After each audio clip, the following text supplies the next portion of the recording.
Sadhanashri plotting and construction Buldhana शहरात plots, layout, घर, row house, flat आणि कॉम्प्लेक्स विक्रीसाठी उपलब्ध आहेत. बुकिंग सुरू आहेत. पोदार लेआउट, साधनाश्री नगर, खोंडेवाडी, जांभरुण लेआउट, श्री रामलल्ला नगर इथे बुकिंग सुरू आहेत. ऑफिस पत्ता आहे डॉक्टर लद्दड हॉस्पिटल जवळ, पार्लेवार बिल्डिंग समोर, बुलढाणा. आणि संपर्क श्री गणेश सिंग जाधव सर सातगावकर, कार्यकारी संचालक. Phone number 7385 46 66 66.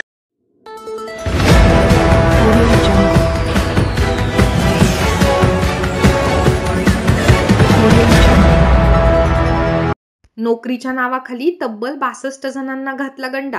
नोकरी लावून देण्याच्या नावाखाली गवळी कुटुंबियांकडून 2 कोटींची फसवणूक. बुलढाणा शहरात नोकरी लावून देण्याच्या नावाखाली तब्बल 62 जणांना गंडविण्याचा धक्कादायक प्रकार उघडकीस आला आहे.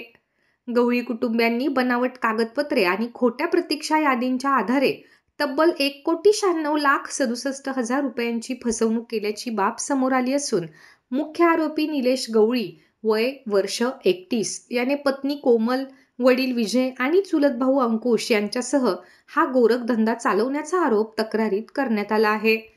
सदर फसवणूक 2019 ते 2024 या कालावधीत घडली असून नोकरीचे आमिष दाखवून पीडितांकडून वेळोवेळी रोख, चेक व ऑनलाईन व्यवहाराद्वारे पैसे उकळले गेले. आरोपींनी जिल्हाधिकारी कार्यालयातील कनिष्ठ लिपिक, आरोग्य सेवक तसेच इतर सरकारी पदांसाठी खोट्या जाहिरातींनी लोकांना भुलथापा दिल्या. बनावट नियुक्तीपत्रे, मंत्रालयाचे खोटे शिक्के आणि दस्तऐवज तयार करून फसवणूक केली गेली. बुलढाणा पोलिसांनी निलेश गवळीसह 4 जणांविरोधात भारतीय दंड संहितेच्या विविध कलमांतर्गत गुन्हा दाखल केला आहे. मुख्य तक्रारदार विश्वनाथ गव्हाणे आणि इतर पीडितांच्या म्हणण्यानुसार आरोपी गवळी यांनी मंत्रालयातील सचिव कक्ष अधिकाऱ्यांचे बनावट शिक्केही तयार केले होते. पैसे भरल्यानंतरही नोकरी न मिळाल्याने अनेक पीडितांना मंत्रालयाच्या फेऱ्या माराव्या लागल्या. अखेर आपण फसवले गेल्याचे लक्षात आल्यानंतर त्यांनी पोलिसात तक्रार दाखल केली. प्रकरणाचा तपास सहाय्यक पोलीस निरीक्षक दिनेश मोरे करीत आहेत. गुन्ह्यातील 57 इतर पीडितांची नावे अजून गुप्त असून त्यांची एकूण फसवणूक जवळपास 2 कोटींच्या घरात आहे.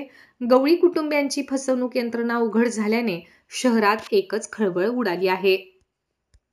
बुलढाणा शहर येथे दिनांक 8/12/24 रोजी एक चौकशी अर्ज प्राप्त झाला होता. ते चौकशी विश्वनाथ गव्हाणे यांनी एक चौकशी अर्ज दिला होता. त्याच्यात 4 अर्जदार होते आणि त्यांनी 4 गैर अर्जदाराबद्दल तक्रार अशी केली होती की नोकरीचे आमिष देऊन आणि त्यांच्याकडून वेगवेगळ्या वेळीस वेगवेगळ्या ठिकाणाहून आणि वेगवेगळ्या रकमेची त्याने स्वीकारले. त्याच्यानंतर त्या नोकरीला आम्ही देण्यासाठी त्याने खोटे जाहिराती परिपत्र काढले. त्याच्यानंतर त्याने खोटे नेमणुकी प्रमाणपत्र दिले आणि खोट्या पेंडिंग यादी जे आपल्याला नोकरी भेटणार आहे अशा प्रकारे त्याने गैरहजर पैसे घेतले. चौकशी अंती आपण सर्व त्या अर्जदारांना बोलून त्यांच्याकडून बँक स्टेटमेंट तसेच जे पैसे त्यांनी स्वीकारले होते, फोन पेने वगैरे, हे सर्व त्याच्याकडून रिकव्हर करून चौकशी अंती अशी निष्पन्न झाले की त्याने सामान्य जनतेचे विश्वासात घेऊन त्यांना हे करून त्याच्याकडून त्यांनी पैसे स्वीकारलेले आहेत. याच्यात आरोपी 4 आहेत. 4 आरोपींवर आपण गुन्हा दाखल केलेला आहे आणि अमाऊंट जवळपास 70 लोकांची फसवणूक करून टोटल अमाऊंट होते 1,97,00,000 रुपये. बुलढाणा शहर पोलीस स्टेशनच्या वतीने सर्व नागरिकांना आम्ही आवाहन करतो की कोणी जर आपणास नोकरी लावून देतो, नोकरीसाठी आपणास पैसे द्यावे लागतील किंवा असे खोटे आमिष जर देत असेल तर कृपया आपण अशा आमिषाला बळी पडू नये. जर असे आपणास जर कोणी आमिष दिले तर तात्काळ पोलीस स्टेशन बुलढाणा शहर येथे संपर्क साधावा.